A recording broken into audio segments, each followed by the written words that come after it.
नमस्कार, मैं हूं आपके साथ प्रगति चतुर्वेदी और आप देख रहे हैं हर खबर हरियाणा। तमाम बड़ी खबरों की शुरुआत करेंगे इस वक्त की बड़ी खबर से। इस वक्त की बड़ी खबर आपके सामने, जहां 14 सीटों पर आम आदमी पार्टी का कब्जा रहा। इस वक्त की बड़ी खबर, 12 सीटों पर बीजेपी ने बाजी मारी, वहीं 8 सीटों पर कांग्रेस ने जीत दर्ज की है। इस वक्त की बड़ी खबर, नगर निगम चुनाव के नतीजे घोषित हो गए हैं। 35 सीटों के नतीजे सामने आ चुके हैं। 14 सीटों पर आम आदमी पार्टी का कब्जा देखने को मिल रहा है, जबकि 12 सीटों पर बीजेपी ने अपना कब्जा जमाया है। 24 दिसंबर को नगर निगम के चुनाव हुए थे। अब स्थिति स्पष्ट हो गई है। नगर निगम के चुनाव के नतीजे घोषित हो गए हैं। अकाली दल के खाते में सिर्फ और सिर्फ एक सीट आई है, जबकि 14 सीटों पर आम आदमी पार्टी ने अपना कब्जा जमाया है। नगर निगम की 35 सीटों पर यह चुनाव हुआ था। 24 दिसंबर को नगर निगम के चुनाव हुए थे और अब नतीजे घोषित कर दिए गए हैं। चंडीगढ़ से इस वक्त की बड़ी खबर, नगर निगम चुनाव के नतीजे घोषित हो गए हैं। अकाली दल के खाते में सिर्फ एक सीट आई है, जबकि 14 सीटों पर आम आदमी पार्टी ने अपना कब्जा जमाया है। नगर निगम की 35 सीटों पर चुनाव हुए थे। 24 दिसंबर को ये चुनाव हुए थे और अब नतीजे घोषित हो गए हैं, जिसमें से 14 सीटों पर आम आदमी पार्टी ने कब्जा जमाया है, जबकि अकाली दल के खाते में सिर्फ और सिर्फ एक सीट ही जा पाई है। तो इस वक्त की बड़ी खबर, जहां 24 दिसंबर को चुनाव हुए थे और अब चुनाव के नतीजे घोषित हो गए हैं। नगर निगम के चुनाव 24 दिसंबर को हुए थे और अब उसके नतीजे सामने आ गए हैं। 14 सीटों पर आम आदमी पार्टी का कब्जा देखने को मिल रहा है। बता दें कि नगर निगम की 35 सीटों पर चुनाव हुए थे। तो चंडीगढ़ से इस वक्त की बड़ी खबर, जहां नगर निगम चुनाव के नतीजे घोषित हो गए हैं। अकाली दल के खाते में सिर्फ एक सीट आई है। 14 सीटों पर आम आदमी पार्टी का कब्जा, 35 सीटों पर कुल चुनाव हुए थे।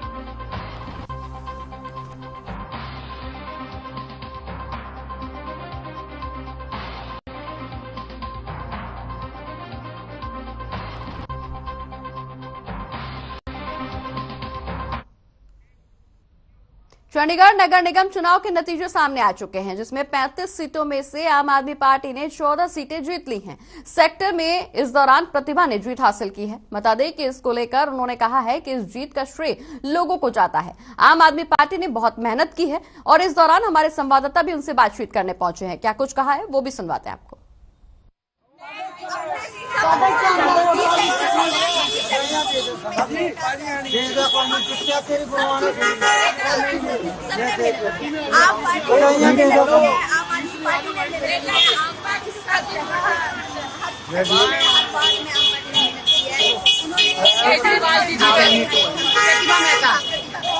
चलिए, ये थी वार्ड 20 से प्रतिभा मेहता। आपने देखिए 4000 से ज्यादा मतों से ये विजयी हुए।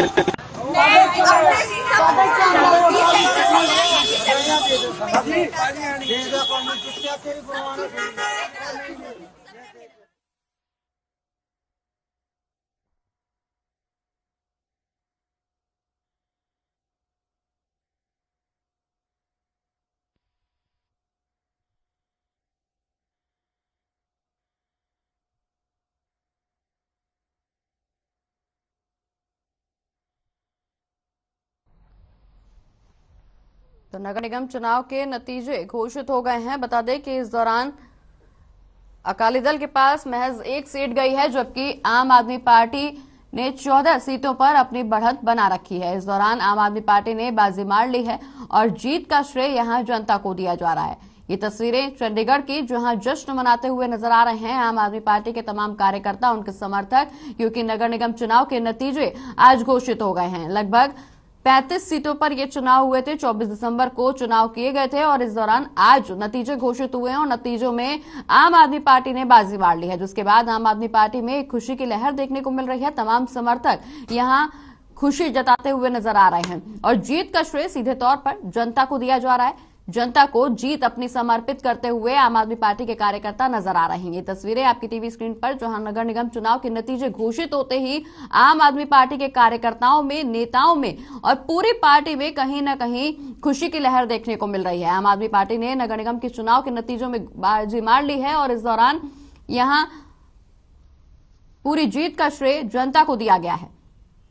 चंडीगढ़ की यह तस्वीर, जहां नगर निगम चुनाव के नतीजे घोषित हो गए हैं। बता दें कि सुबह से ही कयास ये लगाए जा रहे थे कि कौन सी पार्टी विजयी होगी। और इस दौरान सभी अपने अपनी प्रतिक्रियाएं दे रहे थे, लेकिन अब प्रतिक्रियाएं खत्म हो गई हैं क्योंकि आम आदमी पार्टी ने बाजी मार ली है।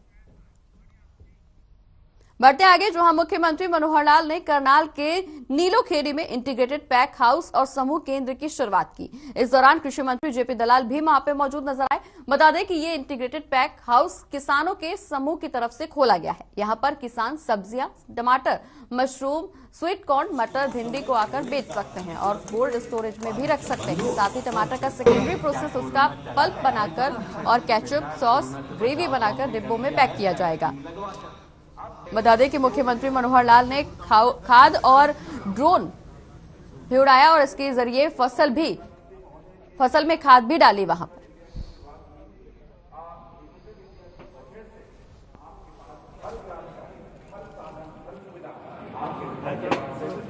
जो ये आंगनबाड़ी में यूनिवर्सिटी बननी थी, ये बनेगी, क्योंकि यूनिवर्सिटी के लिए बहुत कुछ चाहिए। जमीन भी ज्यादा चाहिए, लोकेशन भी ठीक चाहिए और अलग अलग यूनिवर्सिटी के काम होते हैं। यहाँ पर जो हम एक कॉलेज अभी स्टार्ट कर रहे हैं और इसी महीने में उसमें हम क्लासेज स्टार्ट कर देंगे। पहले तो आप घर बैठे भी रजिस्ट्रेशन करा सकते हो। मैं करता हूँ जिसने वर्ड की स्कीम लाकर ये पराली प्रबंधन का भी हमारे लिए बड़ा अहम मुद्दा है और हमारे किसान भाइयों ने बहुत अच्छा इसमें काम किया है।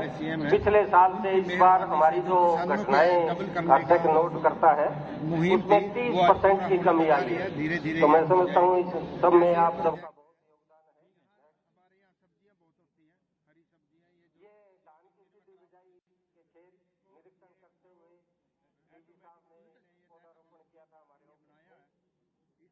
ये बाजरा मक्का की फसल है। छोटे छोटे पैक बनाए जाएंगे जो विदेशों में भेजे जा सकते हैं कई दिनों। ये पराली के बाद जिससे किसानों की आय बगैर आग लगाए, थोड़ा बैक करना, जो ये पराली के बाद धान की कटाई के बाद बगैर आग लगाए हम इस मशीन से बुझाई कर सकते हैं बड़े आराम से। और इस बार किसानों ने बहुत अच्छा काम इसमें किया है। इसको बोलते हैं सुपर सीडर, जो कि किसानों के बहुत ही ये मक्का की बुझाई कर रहे हैं।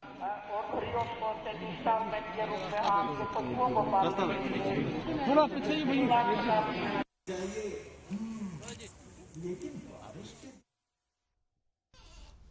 बढ़ते आगे, बात अब कोरोना की करेंगे। दरअसल कोरोना के नए वेरिएंट को लेकर झज्जर जिला स्वास्थ्य विभाग पूरी तरह से सजग हो गया है। निरंतर बैठकों का दौर भिजवा रही है और संभावित तीसरी लहर को देखते हुए जिला स्वास्थ्य विभाग ने पूरे मेडिकल स्टाफ को अलर्ट कर दिया है। इस बारे में जिला civil surgeon doctor Sanjay Dahiya के अनुसार कोरोना की तीसरी लहर को लेकर नई गाइडलाइन के तहत बैठकें की गई हैं। उन्होंने ये भी कहा कि कोरोना की तीसरी लहर को लेकर इंटरनेशनल ट्रैवलर्स पर ही स्वास्थ्य विभाग का फोकस रहेगा। जो भी इंटरनेशनल ट्रैवलर होगा उसे यहां भारत की धरती पर कदम रखते ही अपना टेस्ट कराना होगा।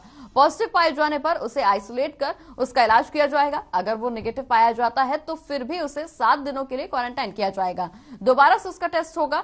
वहीं इस बैठक में डीसी श्यामलाल पुनिया का कहना है कि हरियाणा सरकार ने कोविड रोधी वैक्सीन को लेकर निर्देश जारी कर दिए हैं कि 1 जनवरी से सरकारी कार्यालयों और अन्य सार्वजनिक जगहों पर वैक्सीन की दोनों डोज लगवाने वालों को ही प्रवेश दिया जाएगा।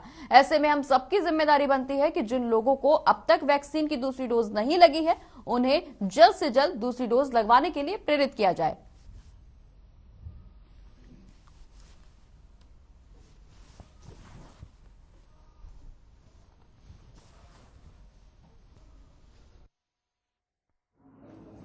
तीसरी लहर के ओमिक्रॉन का जो अभी संकट बन गया है और अभी केसेस बहुत लार्ज नंबर्स में निकल के आ रहे हैं, अब्रॉड में यदि बात करते हैं तो हमारे देश में भी भारत सरकार और राज्य सरकार ने एडवाइजरीज अभी शुरू कर दी हैं, रिव्यू मीटिंग्स भी लगातार हो रही हैं।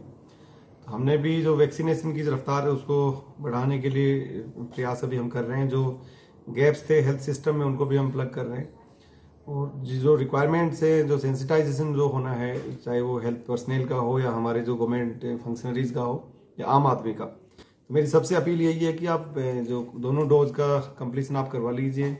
मास्क है जो दोबारा से वापस हमें पहनने का समय आ गया है।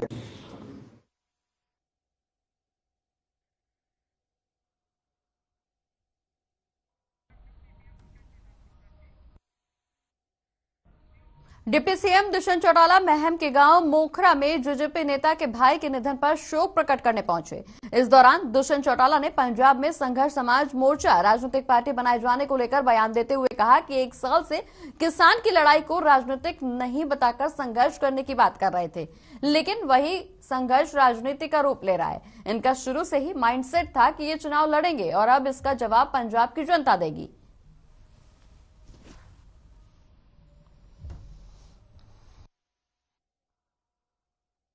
हाईकोर्ट के अंदर, और जैसे ही हाईकोर्ट उस पर निर्णय लेगी, क्योंकि हमारी यही मांग है कि जो कानून परिवर्तित हमने करे, जिसमें महिलाओं को अधिकार दिया, बीसीए को अधिकार दिया, उसके साथ चुनाव, और हाईकोर्ट में हमने अपना पक्ष रखा है। अगली तारीख जनवरी में है। उम्मीद करते हैं जब तक निर्णय सरकार के पक्ष में आएगा और उसके ऊपर ही पंचायत राज चुनाव हम आगे करेंगे। पंजाब में किसान चुनाव लड़ने की बात कह रहे थे, उसका क्या? पहले दिन से मंशा साफ थी कि जो मोर्चा था उसकी सोच इलेक्शन लड़ने की थी, और कल वो साबित हो गया।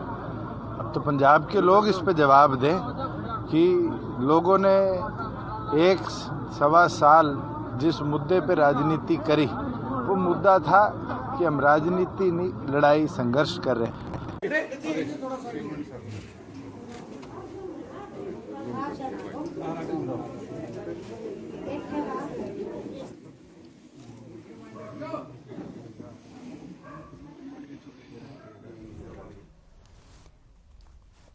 पंजाब की जनता जवाब देगी, ये कहना दुष्यंत चौटाला का। दरअसल दुष्यंत चौटाला यहां पर पहुंचे थे, रोहतक पहुंचे थे, और इस दौरान उन्होंने जेजेपी नेता के भाई के निधन पर दुख भी जताया, और वहीं पत्रकारों से बातचीत करने के बाद उन्होंने बोला कि पंजाब की जनता इन्हें जवाब देगी। दरअसल रोहतक पहुंचे थे जेजेपी नेता के भाई के निधन पर शोक प्रकट करने दुष्यंत चौटाला।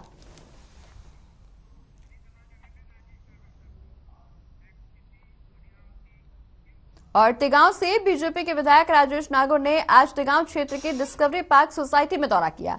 वहीं वहां उपस्थित सोसाइटी की सीनियर सिटीजन की टीम और लोगों ने विधायक का फूल मालाओं और पगड़ी पहनाकर सम्मान किया। इसके बाद उपस्थित लोगों ने सोसाइटी में बिजली, पानी, सीवरेज की समस्याओं से विधायक को अवगत भी कराया। तो विधायक ने तुरंत अधिकारियों को फोन मिलाकर इन समस्याओं को हल करने और जगह जगह गंदगी की समस्या को लेकर मौके पर पहुंचे अधिकारी को विधायक ने आदेश दिए कि जल्द से जल्द इन कार्यों को पूरा किया जाए, ताकि नए साल के तोहफे में इन समस्याओं का निराकरण जनता को मिल सके।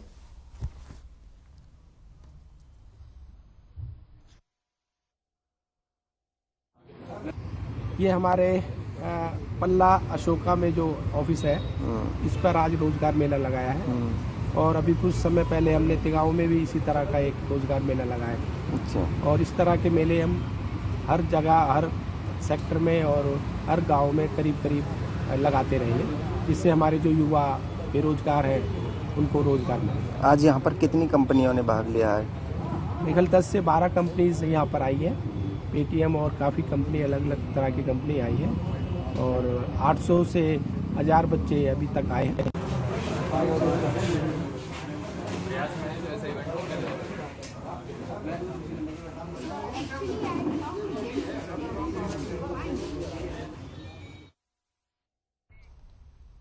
और अब बात यमुनानगर की करेंगे। दरअसल यमुनानगर जिला बाढ़ से सबसे ज्यादा प्रभावित रहता है, क्योंकि पहाड़ी इलाकों के बाद यमुना सबसे पहले यमुनानगर जिले में मैदानी इलाकों में उतरती है, और यही सबसे ज्यादा तबाही भी होती है। यमुना के आसपास कई इलाके हैं जो हर साल बाढ़ से प्रभावित होते हैं।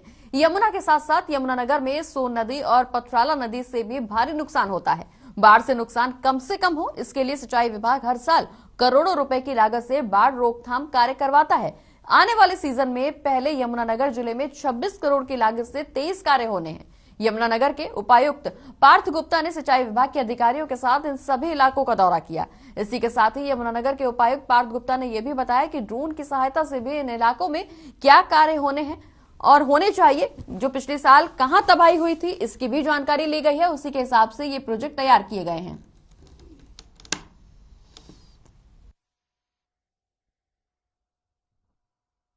यमुना नदी में जब भी ऐसी अगर कोई संभावना बनती है तो सबसे पहले हमारा जिला जो है हरियाणा में इफेक्ट होता है। तो उसी के संदर्भ में जो है आज बाढ़ निरीक्षण का जो है दौरा किया गया। इसमें जो अगले मानसून सीजन से पहले बाढ़ प्रिपरेशन की, अगर बाढ़ की तैयारी को लेकर बात करें तो उसमें जो नए काम होने हैं, करीबन 23 काम जो हमारे एजेंडा में हमारे जिले से जाने, और ये टोटल जो है 26.5 करोड़ के जो है राशि के ये काम है। तो इनका जो है दौरा किया गया। जहां जहां पिछले सीजन में लोगों की शिकायतें आई थी, जल भराव की समस्या हो गई थी, वहां मौके पे जाके देखा गया। वहां जो चाहे वो डेरा था, गांव था, लोगों से बात करी गई और अकॉर्डिंगली चाहे जहां जैसी रिक्वायरमेंट थी, चाहे स्टोन पिचिंग की थी, स्टड लगाने की बात थी, या कुछ और एक थोड़ा छोटा सा डाइवर्जन बनाने की बात थी, तो अलग अलग प्रोजेक्ट्स जो है 23 प्रोजेक्ट्स ये लिए गए हैं हमारे।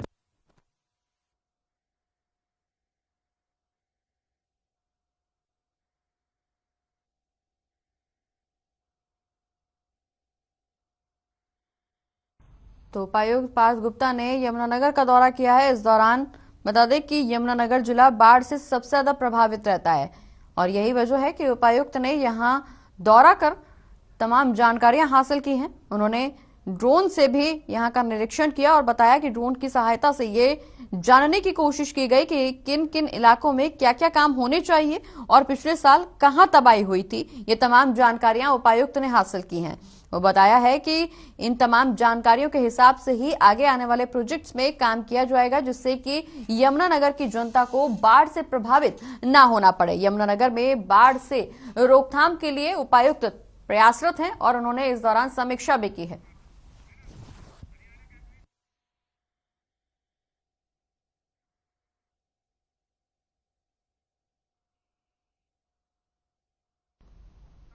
बढ़ते आगे, इसी बीच रुक करेंगे इस वक्त की बड़ी खबर का, जहां कल होगा हरियाणा कैबिनेट का विस्तार। इस वक्त की बड़ी खबर, कल होगा हरियाणा कैबिनेट का विस्तार। राजभवन में शपथ ग्रहण समारोह होगा। तो इस वक्त की बड़ी खबर, शाम को 4 बजे ये शपथ ग्रहण समारोह होगा। राजभवन में शपथ ग्रहण समारोह होगा। इस वक्त की बड़ी खबर, जहां कल हरियाणा कैबिनेट का विस्तार होना है। कल शाम को 4 बजे हरियाणा कैबिनेट का विस्तार होगा। शाम को 4 बजे शपथ ग्रहण समारोह होगा। कल हरियाणा कैबिनेट का विस्तार होगा। राजभवन में ये शपथ ग्रहण समारोह होगा। शाम को 4 बजे ये समारोह होगा। राजभवन में ये समारोह किया जाएगा। चंडीगढ़ से इस वक्त की बड़ी खबर, जहां कल हरियाणा कैबिनेट का विस्तार होगा। शाम को 4 बजे शपथ ग्रहण समारोह होगा। राजभवन में ये शपथ ग्रहण समारोह किया जाएगा। शाम को 4 बजे होना है शपथ ग्रहण समारोह। कल हरियाणा कैबिनेट का विस्तार हो जाएगा। इस वक्त की बड़ी खबर।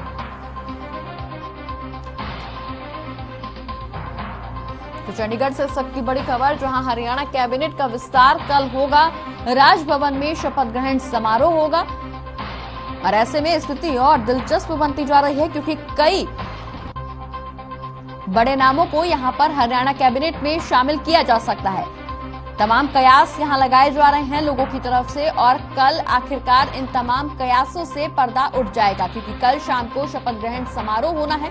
राजभवन में शाम को 4 बजे शपथ ग्रहण समारोह यहां किया जाएगा और कल हरियाणा कैबिनेट का विस्तार हो जाएगा। लगातार हरियाणा सरकार प्रयासरत है राज्य की जनता को तमाम सुविधाएं पहुंचाने के लिए, राज्य सरकार की तमाम योजनाओं का लाभ जन जन तक पहुंचाने के लिए। ऐसे में हर व्यक्ति का दायित्व, जो पार्टी में अहम भूमिका पे है, उसका दायित्व बनता है कि सरकार की तमाम नीतियों को जन जन तक पहुंचाएं। और ऐसे में अब हरियाणा कैबिनेट का विस्तार कल होने जा रहा है।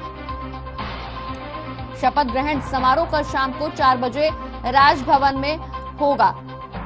और इस दौरान देखने वाली बात यह होगी कि आखिरकार अब किसको कौन सी जिम्मेदारी सौंपी जाती है, क्योंकि लगातार सरकार प्रयासरत है जनता की सुरक्षा को लेकर, जनता की प्रगति को लेकर। और ऐसे में अब हरियाणा कैबिनेट का विस्तार जो कि कल होना है, इस पर सबकी नजरें टिकी हुई हैं। कल शाम को 4 बजे हरियाणा कैबिनेट का विस्तार होगा।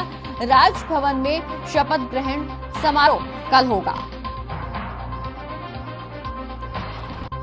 हरियाणा मंत्रिमंडल का विस्तार कल होगा और इस दौरान शायद जो कयास लोगों की तरफ से लगाए जा रहे हैं वो भी पूरे होते हुए नजर आ सकते हैं, क्योंकि हरियाणा में लगातार सरकार राज्य सरकार तमाम कोशिशें कर रही है जन जन तक सरकारी योजनाओं का लाभ पहुंचाने के लिए। ऐसे में तमाम मंत्री जो भी मंत्रिमंडल में शामिल हैं, उनका दायित्व बनता है कि जन जन तक सरकार की नीतियों को पहुंचाएं, सरकार की तमाम योजनाओं का लाभ जनता तक पहुंचाएं। ऐसे में हरियाणा सरकार और भी प्रतिबद्ध हो जाती है सरकार की तमाम योजनाओं को जन जन तक पहुंचाने के लिए। सरकार अपने हर प्रतिनिधि का, अपने हर मंत्री का चुनाव बड़े बेहतरीन ढंग से करती है। अब हरियाणा सरकार में हरियाणा मंत्रिमंडल का विस्तार होने जा रहा है। ऐसे में जो लोगों की उम्मीदें हैं एक बार फिर से हरियाणा सरकार से बढ़ती हुई नजर आ रही हैं। बता दें कि कल शाम को 4 बजे राजभवन में शपथ ग्रहण समारोह होगा और कल कैबिनेट का विस्तार होगा। कौन कौन से नाम, हालांकि अभी भी इन पर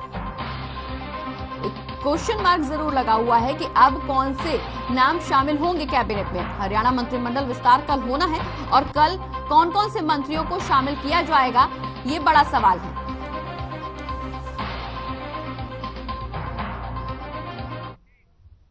और इसी खबर पर ज्यादा जानकारी के लिए हमारे संवाददाता रवि चंदेल हमारे साथ लाइव जुड़ गए हैं। रवि, कल हरियाणा मंत्रिमंडल का विस्तार होना है, ऐसे में जो कयास लोगों की तरफ से लगाए जा रहे थे वो कहीं ना कहीं उन पर विराम लगता हुआ नजर आ सकता है। कल शपथ ग्रहण समारोह भी होना है, क्या कुछ और अपडेट्स?